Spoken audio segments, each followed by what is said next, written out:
blessed day to you. I am Bishop Ruben Abante, and I'm the senior pastor of the Lighthouse Bible Baptist Church. I'd like to invite you now to be with us as the message of the Word of God is preached from the pulpit. I'd like to turn you over now to our Lighthouse Coming Together, and I pray that you'd be blessed with the message.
Thank you, choir.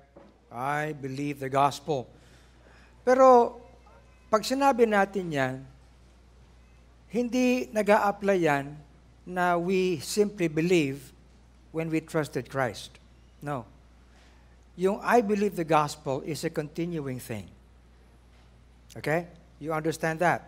Yung pananampalataya sa Panginoon ay pananampalatayang tuloy-tuloy. Kasi merong iba, akala nila yung pananampalataya kay Kristo, applied lang yan nung tinanggap siya. Tapos na. Ang pananampalataya ay ibinubuhay habang nandito tayo sa mundo. Amen? At kapag tayo nasa harap niya na, yung pananampalatayang yan, it has turned into sight. Pero habang tayo naririto, yung pananampalatayang yan ay ibinubuhay. Okay? Kayo mga nagsasabi na ang pinakadakilang bagay na nangyari sa atin ay yung kaligtasan, tapos na, sayang. Ang pinakadakila ay yung nagsimula sa ating kaligtasan at lalong pang naging hayag. Amen? At lalong nagkaroon ng paglago. Amen ba? Hindi pa ako seryoso naman kayo, hindi pa ako nagpipreach. Sinasabi ko lang yung sinasabi ng choir. Pero tumayo tayo. At ating buksan ang ating mga banal na kasulatan sa ikalawang aklat ng Korinto, Kapitulo 8, versikulo 7 at hanggang 9. I started this message last week at bagay mga kapatid, na siyempre ang ating focus ngayon ay increasing more and more in love that edifies. Okay? Yan ang focus natin this quarter. Sa buong taon, ang theme natin ay increasing more and more in 2024. You remember that? Kaya lahat tayo may increasing more and more. Pero mga kapatid, itong particular na mensaheng ito ay increasing more and more in the grace of giving. Andyan ba kayo? Magandang mensahe ito. Oo, pinakamagandang mensahe ito mga kapatid. Hindi masakit sa kalooban at lalong hindi masakit sa bulsa. Amen ba? Di ba gustong-gusto ng mensahe ng Lighthouse to? Amen? Masaya kapag ito ang mensahe. Hindi nakakagalit sa pastor. Oo. Di ba, no? Mayroong mga simbahan kapag ito ang mensahe, nagagalit sa pastor. Dito sa Lighthouse, hindi. Lalo natin nagugustuhan. Ang sabi dito, therefore, as ye abound, habang kayo sa inyong paglago, no? Sa inyong pag-uumapaw sa lahat ng bagay. Ang sabi, in faith. Utterance. Ang utterance yung pagpapahayag. Knowledge, kaalaman. Di ba lumalago naman tayo sa kaalaman? Right? Ang sabi ni Peter, grow in grace and in knowledge. At lumalago din tayo sa kasigasigan. Yung mga ginagawa natin, may paglago yan No? Lumalago tayo sa pag-ibig. Amen? Ang kinakailangan daw kinakailangan we should also abound in this grace also. Yung biyaya ng pagkakaloob. Okay? See that ye abound in this grace also. Pag binabasa ko ito, naalala ko si tatay. Kasi pag binabasa ni tatay ito, ang kanyang pagbasa ay ganito. See, guraduhin nyo, that ye abound in this grace also. I speak not by commandment.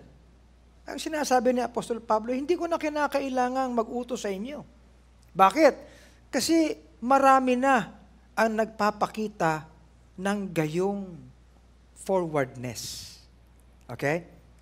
At pangalawa, ang sabi niya, prove the sincerity of your love. Mga kapatid, ipruweba daw natin ang pagiging sincere ng ating pag-ibig.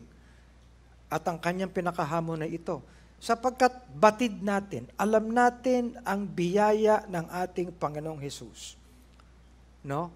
Na sa kanyang kayamanan, ngunit para sa atin, siya'y naging mahirap. Pinagdusahan niya ang lahat. Upang sa kanyang kahirapan, tayo ay maging mayaman. Mayaman ba kayo? Ha? Mayaman ba kayo? Let me tell you this. Mga kapatid, ang kayamanan kay Kristo ay hindi kondisyon ng bulsa. Naniniwala ba kayo ron? Ha? Okay.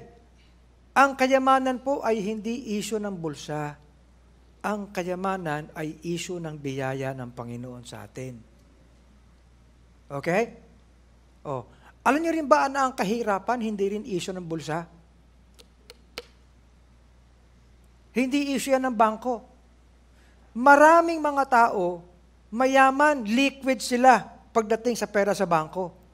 Pero napakahirap ng kanilang kalooban. Yan ang mahirap baguhin. Okay? Kaya mayroong ganitong mensahe. Okay? Katakot-takot na yung pera sa bangko, mahirap pa din mag-isip. Kaya, ang sitwasyon ng kahirapan ay nandito. Okay? Ang issue ng kahirapan o yaman ay hindi issue ng bangko o bulsa, kundi issue ng biyaya ng Panginoon. Dakilang Diyos, kayo nga po'y mangusap sa amin sa pamamagitan, Panginoon, ng inyong katotohanan. Iahon niyo kami, Panginoon, sa kahirapan ng kaisipan. Kahirapan, Panginoon, labas sa yaman ng iyong biyaya. Panginoon, pagyamanin mo po ang iyong katotohanan sa amin. At lalo sa amin, hindi lang mga bilang individual o pamilya, lalo na, Panginoon, bilang eklesiya. Salamat, Panginoon, sa iyong biyaya. Mayamang biyaya. Amazing grace, wonderful grace, matchless grace, marvelous grace. O Panginoon, hanggang ngayon ay aming tinitingnan how that the Lord Jesus Christ, though He was rich, Yet for our sakes He became poor, upang kami, sa lahat ng kanyang pinagdusahan, ay maging mayaman sa iyo. At pinagyaman mo nga, Panginoon. Kaya, O Diyos, gawin mo kaming mayaman, simula sa aming pagtanggap ng iyong katotohanan ito. Sa pangalan po ni Kristo Jesus. Amen. Thank you. Please be seated. Matagal na nating sinasabi, mga kapatid, itong bagay na ito, no? Na tayo bilang lighthouse ay hindi tayo contained sa mga kung ano ng mga bagay ng material, bagay ng pisikal. Okay? Kaya nga, mga kapatid, palagi natin sinasabi na ang church ay pagkilos. Ang church ay hindi lugar. Ang church ay hindi gusali. Ang church ay tayo. At tayo ay eklesiya para tayo'y makakilos. Amen? Parang trabaho yan sa opisina. Alam niyo po ba, siyempre, dumaan din naman ako sa corporate world. Naghahanap din ako nung araw ng mga dapat na mga empleyado, dapat na mga supervisor, dapat na mga manager. No? Sasabihan ko pa yung HR, bigyan mo ako ng magandang katangian ng mga yan out of the best universities. Okay? Sinabihan ko yung HR. Kaya ingat na ingat silang kumuha ng mga kung sino-sino. Pero pag pumasok na, ang kinakailangan mo sa kanila ay performance. Tama? Andiyan ba kayo? Ang kailangan mo sa mga empleyado, lalo na sa mga manager, performance. Kapag hindi nagpe-perform ang kahit na sinong in-employ mo, anong gagawin mo? Ano sabi nito? Hindi naman ganun. Tatanggalin mo eh. Di ba? Oo. Sabi nga sa amin nung araw alam nyo, RA, sabi RA, alam mo, mas madaling magtanggal ng manager. Sabi ganun. Oo nga naman. No, di ba? No, legally. Oo. Kaya, tuwi na merong appraisal. Tuwi na merong pagtingin sa kanilang performance. You see? Mga kapatid, may performance ba tayo sa harap ng Panginoon? Because the Lord Jesus Christ performed everything for us. So that before Him, we can perform. Kaya nga itong bagay ng pagkakaloob, ang sabi ni Apostle Paul, perform the doing of it. Andyan ba kayo? Ha? Alam niyo po, mga kapatid, pagharap natin sa Panginoon, at alam niyo, haharap at haharap tayo kahit ayaw mo. Correct? Haharap at haharap tayo sa Panginoon. Oh. Isipin yan. Pero hindi lang tayo haharap bilang mga individual. Haharap tayo bilang gawain. Kung basahin mo lang lahat ng sulat ng Panginoon sa Book of Revelation, sa bawat church, maliwanag na maliwanag doon na ang bawat eklesiya ay haharap sa Panginoon as a body. That's true. Kaya gayon na lang ang dapat nating pagkilala sa bagay na ito. Now, if other churches do not appreciate this, hayaan natin sila, but let's appreciate this. Kung mayroong mga mananampalataya that would rather think like, okay lang yan kahit wala ako sa church. Well, they can think like how they want to think. But this remains to be true. This does not change. Kung may mga tao na walang pagkilala, walang pagpapahalaga sa eklesiya, then let them be. Okay? Si tatay, mga kapatid, nasa na sa napupunan na ng Panginoon. Anong paboritong verse ni tatay? Naalala niyo ba? 1 Corinthians 15:58. Be steadfast, unmovable, abounding in the work of the Lord. Tell me, is there any other work of the Lord on earth? Ha? Wala eh. Kundi kung saan tayo inilagay bilang mga churches.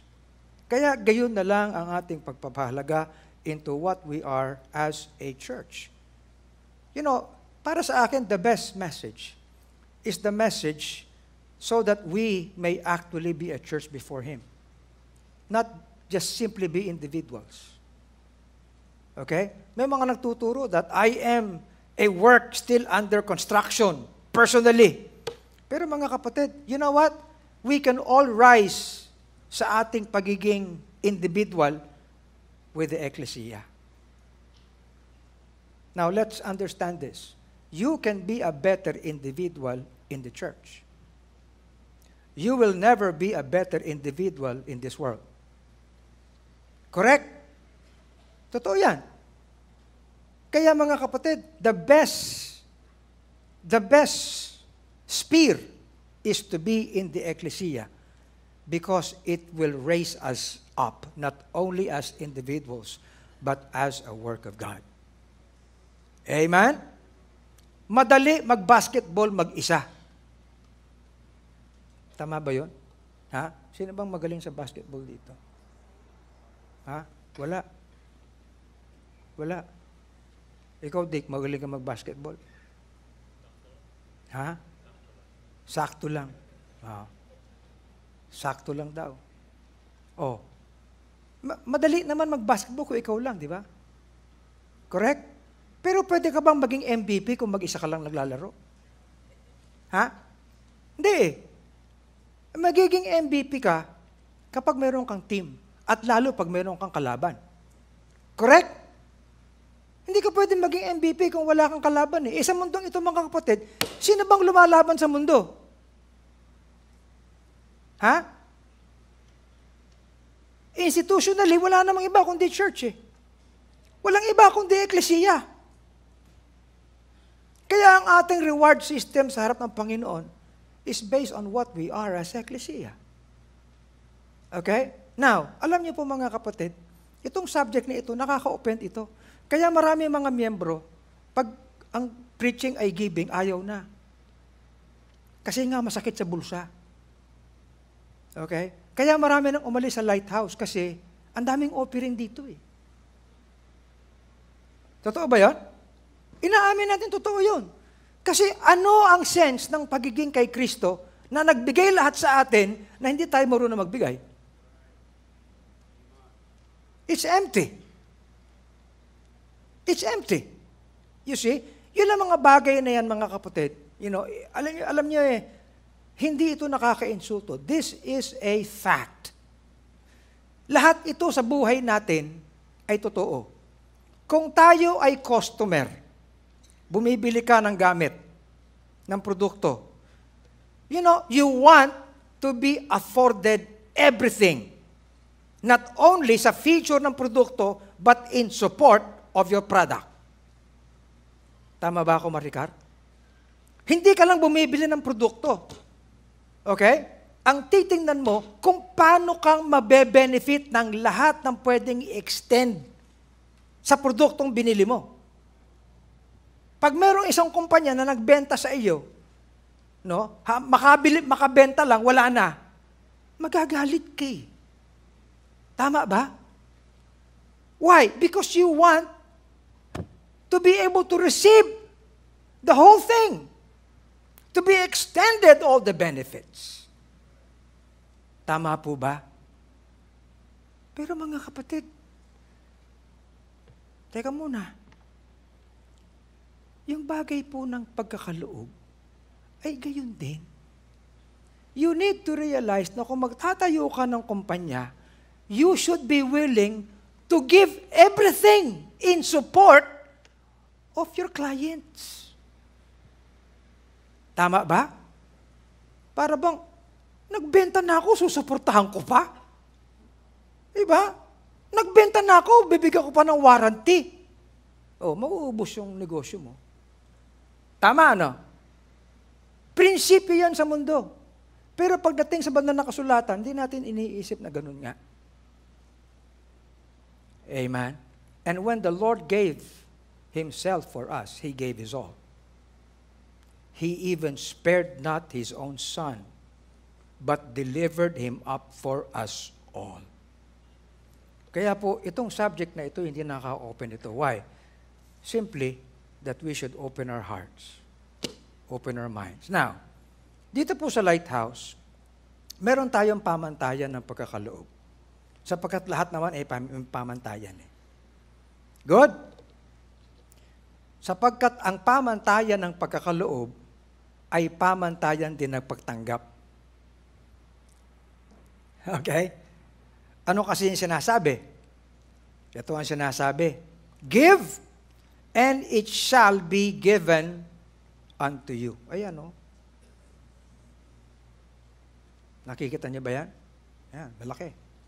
Magkaloob. At kung paano ka magkaloob, ay ipagkakaloob din naman sa iyo. Naniniwala ba kayo dyan? Ano palagay niyo? Bible ba yan? Okay. Kaya kung ikaw, ang pakiramdam mo ay hindi ka pinagkakalooban, abay, tingnan natin kung paano tayo nagkakaloob. Simple lang, hindi ba? Okay. Now, ang perspective ng talatang ito ay perspektibo ng pagtanggap. Okay. Ipagkakaloob sa iyo. So, kinaloob sa iyo, may pagtanggap ka. Paano kang tatanggap? Ang sabi dito, no? Magkaloob ka at kung paano ka magkaloob ay ipagkakaloob sa iyo. Paano ipagkakaloob sa iyo? Paano ka makatatanggap? Kung ikaw ay nagkakaloob, sa gayon, no, na tatanggap ka. Ano ang sukat ng iyong pagtanggap?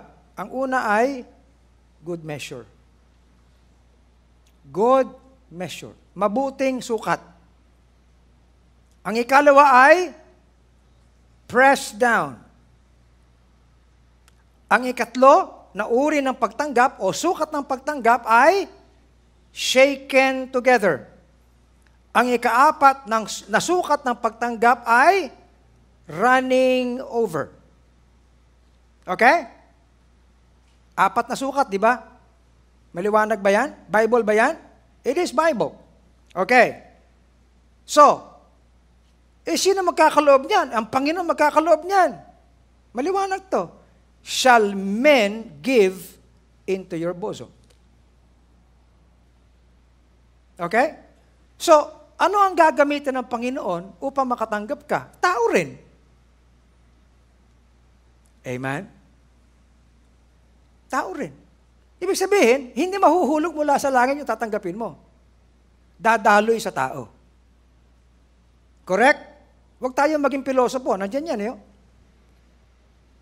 Ano yan? Dinadaan ng Panginoon sa mga tao na sa iyo ay magkakaloob, magnegosyo ka, magtrabaho ka, maging employed ka. Okay? At idadaloy sa iyo. Pero, ang tanong ay ito.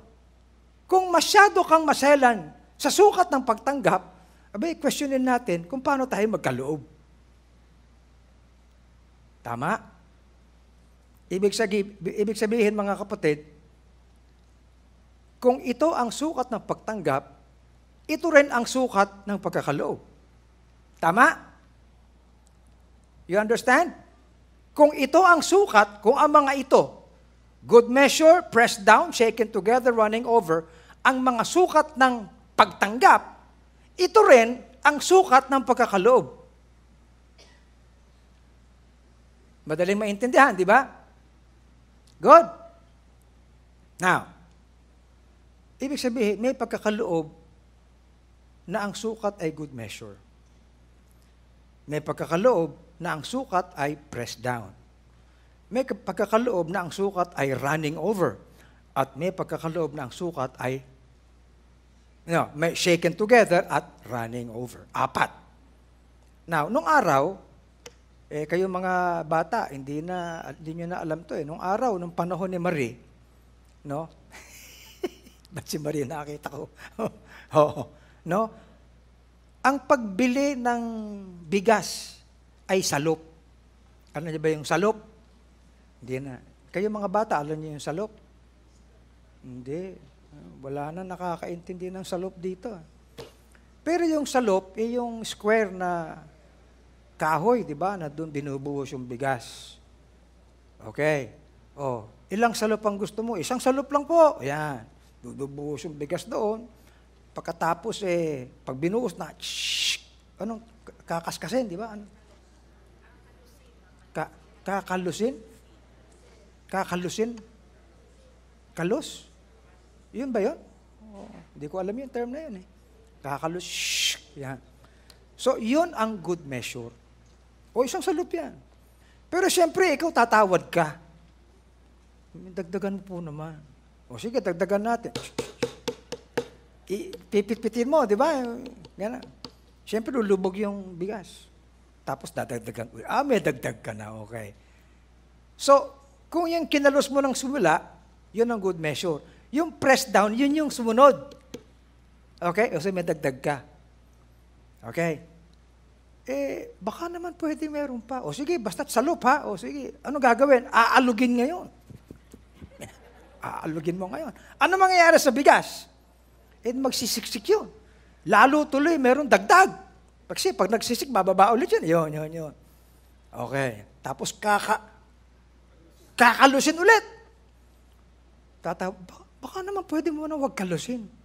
Buhusan mo na lang yung gano'n basta't yung hindi matatapon, yun na lang ilagay mo. Di ba? Yun ang running over. Tama? So, alam niyo mga kapatid, isipin nating maigi kung anong illustration yan. Now, para sa atin sa Lighthouse, shortcutin na natin ito kasi sinumalang ko ito nakaraan No? Ang sukat ng good measure, mga kapatid, no, ay ang tithe. Tithing is the giving according to good measure. Kasi kahit saan mo dalhin ang tithe, pareho ang percentage niyan. Correct? Amen ba? Nandiyan na si Japs. Ibig sabihin, okay na si Yuan. Ginulpin mo ba yung nakabunggo? Hindi naman. Okay, sige. Okay. Now, listen. Kung tayo'y nakatatanggap ng parang, Panginoon, medyo isiksik mo naman. Isiksik mo din yung pagkakaloob mo. Di ba? Ibig sabihin, there is a sense that we increase over and above the good measure. Kaya lumalagpas tayo sa tithing. Okay lang yan kung tithe lang ang gusto mo. Hindi ka pipilitin. Pero huwag ka na rin umasa dahil tithing ka lang Tama ba? Okay? Alam nyo, kahit naman sa mga korporasyon No? Sabi ng ganun sa akin, Sir, dagdag mo naman ng sweldo. Di ba? Magtrabaho ka, dagdagan mo yung trabaho mo. Lalo na may mga nagtrabahador na kung ano lang ibigay mong trabaho, yun lang gagawin nila. Di ba may ganon? Masyadong legalistic. Pag sinabi, ito ang mesa mo. Ito ang mesa ko, dyan lang ako dyan lang ako. Hindi na lalabas sa mesa niya. Masyadong legalistic, yun ang good measure. No? Nung araw, meron tayong member nung araw, talagang ang tithe niya, hanggang isang pera ikukompute. Isang pera. Meron tayong envelope nung araw na magsimula si tatay magturo ng tithing. Talagang hanggang 0.01. Eksakto. Kilala niyo ba yun? Ba't tumatango ka, Del? Parang kilala mo, Hindi ko naman chinichismis yun, pero talaga mayroong ganong tao. Ibang masyado tayong masukat sa Panginoon. Kung ganyan tayo, good measure lang. Okay? Hindi masakit yung sinasabi ko, Okay lang yan, hanggang doon ka lang Pero natututunan naman yun Tama ba? Okay. Si tatay ko nga nung araw Anak, pag nagpapagupit ka, sabing ganyan, medyo ganda-gandahan mo yung bigay sa barbero. Buhok mo yan Ganun ba? Obserbahan mo yung barbero kapag tapos na, sige, thank you. Pag tinanggal yung balabal sa'yo, papagpagan yun sa harap mo. Pak! Lahat ng yun ng balahibo mo nandun sa'yo. Di ba? Ganun lang yun. Bayad mo, bigay, ganun lang, ang good measure. Napuno ka pa ng buhok. Oh. So, bring ye all the tithes into the storehouse. Tithing na nga lang, hindi pa lahat ng tithe. Nakita niyo ba yan? Lahat ng tithe, lahat ng ikapo. Kung hanggang tithing ka lang, tinan mo lahat ng tithe.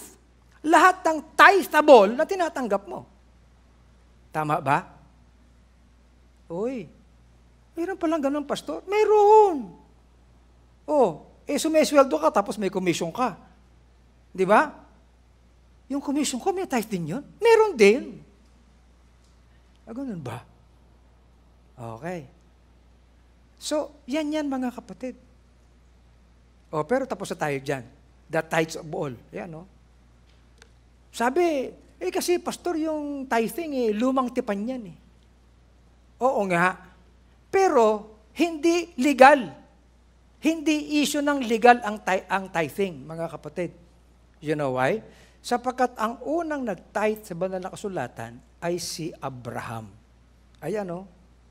Si Abraham ay nagbigay ng tithes of all. Okay?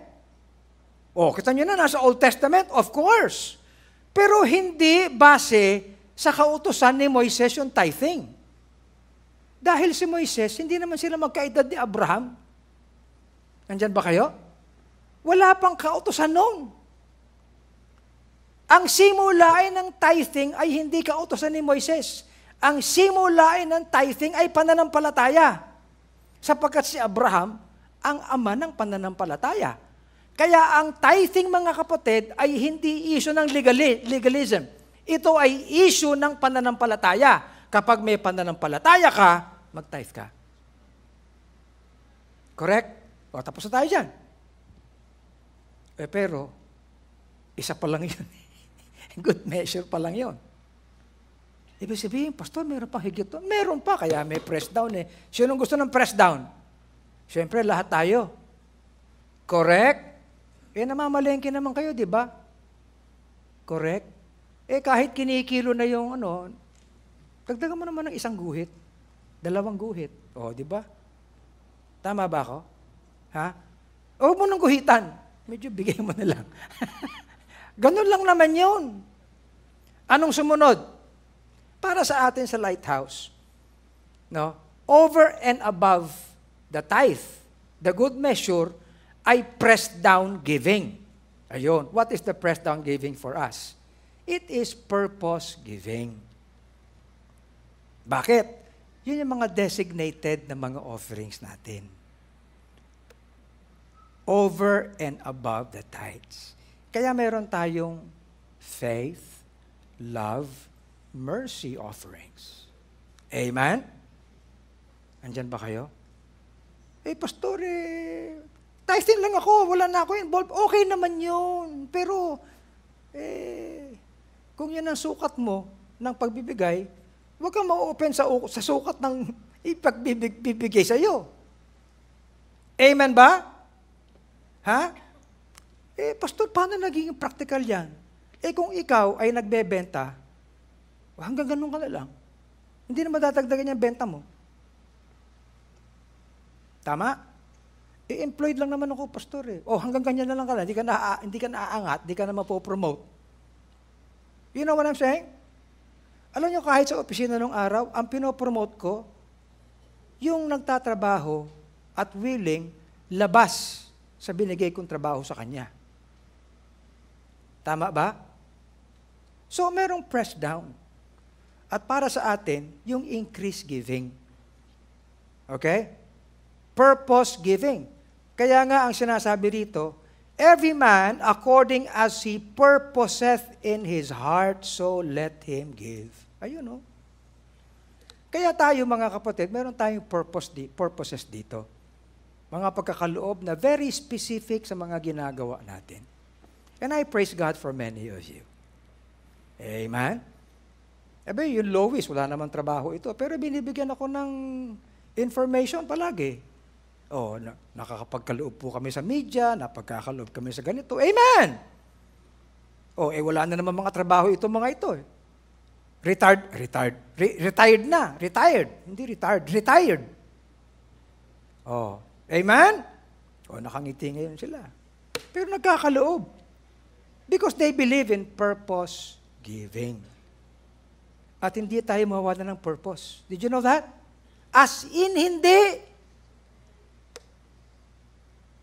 Alam niyo yung purpose, mga kapatid? Laging meron yan sa kahit anong sitwasyon. Correct? Hindi naman tayo lahat pare-pare ng sitwasyon. Minsan may magagrabing sitwasyon. Tama? Oh. Si Brother Emong lang, naalala ko eh. Sa lahat sa inyo nag-contribute, nung araw, nung nangangailangan si Brother Emong, praise God for you. Purpose giving yun. Amen? Yung ating burden bearers. Sabi sa akin ni Brother Edwin, Pastor, kami na bahala rito, wag mo na. Kailangan ni Itay ng ganito. Purpose giving yan. Amen? Press down. Ano yung pangatlo? Ha? Ulit? Shaken together, di ba? Okay. Para sa atin, ano yung shaken together? Ay, naku mga kapatid, ang shaken together is Thanksgiving first fruits. Every September. Kaya meron tayo niyan. Bakit? Sinishake natin lahat ng pwede nating ipagpasalamat sa Panginoon eh. Di ba? Amen? O, minsan wala tayong appreciation. Sa buong taon, yan ang ating pasasalamat sa Panginoon. Pwede naman magpasalamat ng minsan, pero isusuma natin mga kapatid, lahat ng binigay at pinagpala ng Panginoon sa atin magmula sa hininga. Intindihan niyo ba? Magmula sa hininga, sa kinakain, sa kinikilos, lahat yan pagpapala. We need to thank God for it. Amen? Kaya meron tayong dahilan upang magpasalamat sa kabuuan. Kaya meron tayong Thanksgiving first fruits. Sinake mo talaga, Panginoon, lahat ito tinanggap ko. Amen? Kaya magkakaloob ako sang-ayon sa lahat ng dapat na ipagpasalamat ko sa iyo. Kaya shaken together yan. Honor the Lord with thy substance and with the first fruits of all thine increase. Tama ba? Pati yung dagdag na edad, pasasalamat yan, isipin mo. Kailan pa naging malas yung dagdagan ka ng edad? Di ba? Pati puting buhok, pagpasalamat natin yan. Pati yung kawalan ng buhok, pagpasalamat natin yan. Pero ang daming... Ba't tumatawa kayo? Oo. Iba sa inyo, ayaw niyong tumanda, mga kapatid. Ba't ganyan? Ha? Hindi kamalasan yung pagtanda. Oh, tama ba yon? Yung nabulok ng ngipin. Oh, anyway. Kaya, yan ang tinatawag nating shaken together giving. And it points to Thanksgiving first fruits. Ayun pala yung pastor. Yun yung.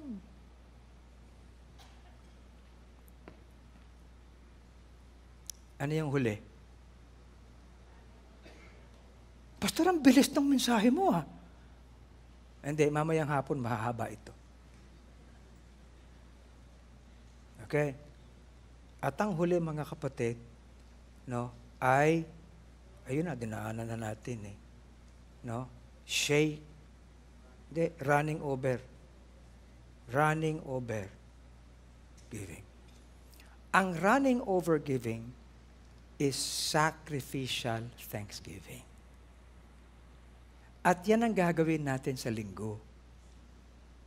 Running over. Kasi may sukat yung pagpasalamat eh. You need to refer to many things. Amen? Pero yung sacrificial thanksgiving, abay, mga kapatid, hindi mo lang isinusuma. You offer more. As you thank God. Kahit hindi mo pa nakikita. Tama ba? Ibig sabihin, parang yung salop na, sige, yung yung heap, di ba? Ano yung heap sa Tagalog? Yung, ano? Ewan ko, hindi ko maintindihan. Heap. Yung bundok. Ha? Bungkos. Buntot? Hindi. Ewan ko. yun yung heap. I mean, heapful giving. Di ba? Alam niyo, para sa nagbebenta, siguro ikaw yung nagbebenta ng bigas. Pag hiningi, pwede ba yung umaapaw? Ito naman, pambihira naman eh. O, di ba, no? Oo. Sige na nga! Parang ang hirap eh. O, sige. Yan. Pero alam niyo, pag ganyan ka magbenta, babalik at babalik sa yung bibili. Palaging ganun. Dadayain mo ngayon yung ilalim. Yung ilalim, lalagyan mo ng ilalim. Akala mo. Ay, alam ko din mandaya, ano? Yung sa loob, papatungan mo sa ilalim, di ba?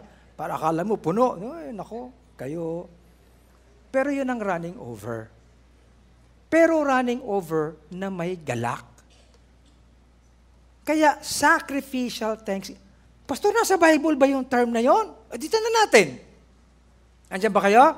Ha? Tingnan natin kung nasa Bible yung running over. Ito. Sacrifice of, ito. And when ye will offer a sacrifice of thanksgiving. Kasi ang idea ay ito eh. Nagpapasalamat ka sacrificially. Ibig sabihin, ina-advance mo yung pasasalamat mo. Tama ba? Ha? Ina-advance mo yung pasasalamat mo sacrificially. Panginoon, nagpapasalamat ako sa lahat. At ia-advance ko ito, kaya running over.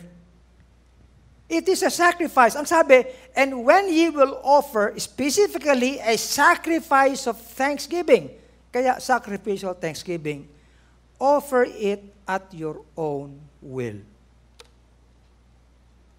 Huwag niyo sabihin, pinipilit ko kayo. Tinuturo ko lang, ang sabi ng Bible, that as a church, we want to observe. Sabi ng Bible, teaching them to observe whatsoever. Di ba? Amen? Okay. Kung hanggang good measure ko lang, sige. Okay. Pero alam nyo, kapag nagsasacrificial tank, malulungkot kayo. Iba yung feeling na meron kang thanksgiving na Panginoon, ako'y magkakaloob sa'yo. Kahit hindi ko makita ang future, bibigay ko sarili ko. Amen?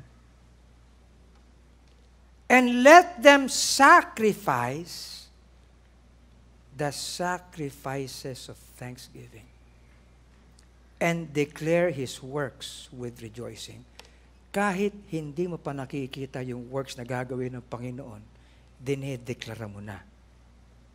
Kaya you are filled with thanksgiving, even sacrificially. Are you listening? Ang ganda, di ba? Let them sacrifice. Abay, magkaloob tayo ng sakripisyo. At ang sabi, sacrifices of thanksgiving. Kaya mga kapatid, inilalagay natin sa mga iba't ibang sitwasyon yan. Kasi marami namang compartment ang buhay natin eh. Correct? Oh. Pero we can offer sacrifice of thanksgiving for each and every compartment and as a whole. You see? Ito pa ang sabi ng psalmist, I will offer to thee the sacrifice of thanksgiving. And I will pay my vows unto the Lord now in the presence of all His people. Kaya mga kapatid, nung araw, sinasabi ng psalmist yan, sa assembly ng Israel, ganun din sa Ecclesia. Alam niyo itong bagay na ito, hindi na naman ito bago sa atin. I have been preaching this many years. Amen? Pero siyempre, hindi ko na pinristo sa pandemic eh. Kaya yung iba sa inyo bago na kayo rito eh. Hindi nyo siguro narinig to. You see? Pero yan, nasa Bible yan eh. That is running over giving.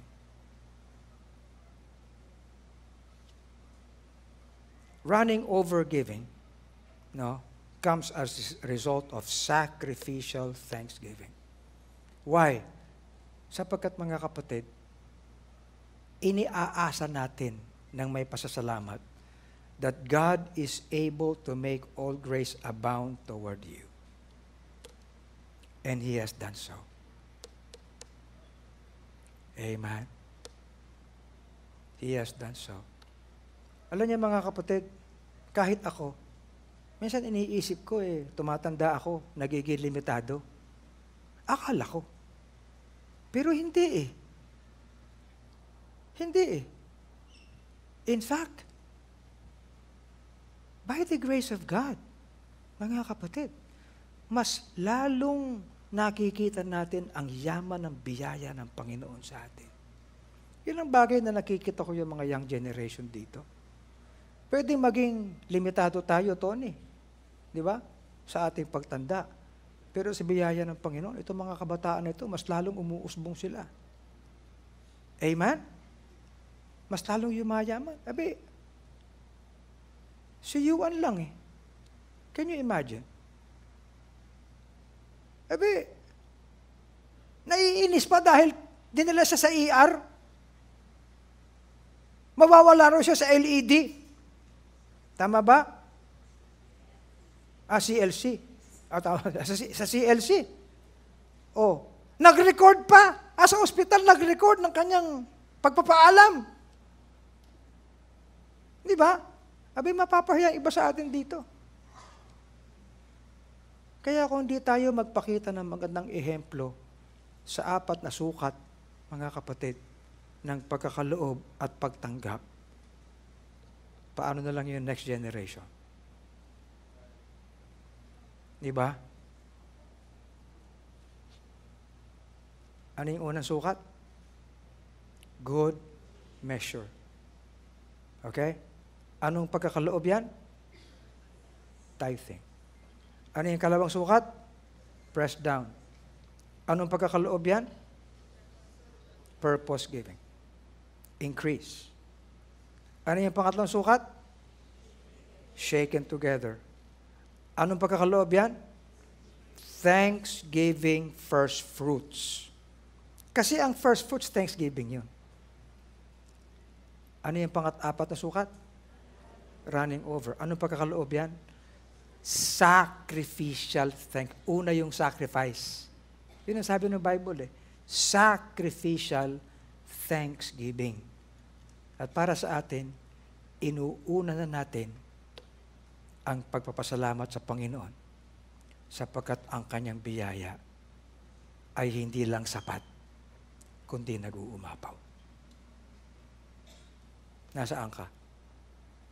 Tumayo tayo lahat, manalangin tayo. Dakilang Diyos, maraming salamat po.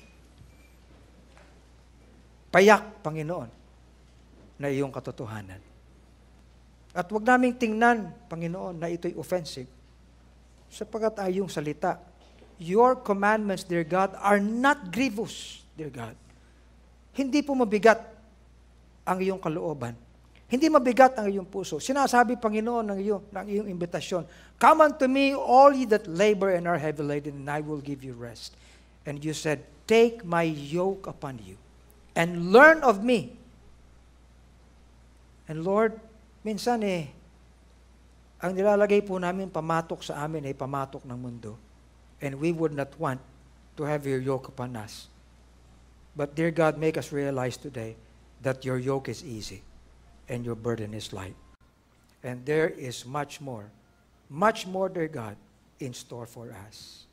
Let us come to you with all the willingness, dear God. Lord, this is not about receiving. This is all about how we recognize that you have done so greatly and you have done so awful para sa amin, Panginoon. We are your people. Make us As every head is bowed, every eye is closed. Thank you for watching The Pulpit. We hope you are blessed with the preaching of God's Word today. Now, the most important thing that we can share with you today is the salvation that only comes through the Lord Jesus Christ. Kung nais mong tanggapin ang Panginoong Jesus sa iyong puso, ay bigkasin mo ang panalangin na ito. Panginoong Diyos, nalalaman ko na ako ay makasalanan at nahatulan ng kapahamakan. Maraming salamat po sa inyong dakilang pag-ibig at kaloob mo na kaligtasan sa pamamagitan ng iyong anak na si Jesucristo. Panginoong Jesus, ako ay sumasampalataya na ikaw ay namatay, inilibing at nabuhay upang ako ay bigyan ng kaligtasan at pagbayaran ang aking mga kasalanan. Pinagsisisihan ko ang aking mga kasalanan at tinatanggap kita sa aking puso bilang aking sariling Panginoon at tagapagligtas. Tinatanggap ko ang iyong handog na buhay na walang hanggan. Ito ang aking panalangin sa pangalan ni Jesus. Amen. Kung ikaw ay dumalangin, ang sabi ng Biblia, ikaw ay ligtas na. Ikaw ay pinatawad na sa lahat ng iyong kasalanan. Ikaw ay wala ng kahatulan. At ikaw ngayon ay anak ng Diyos. If you have prayed this prayer and put your faith in Christ, please let us know.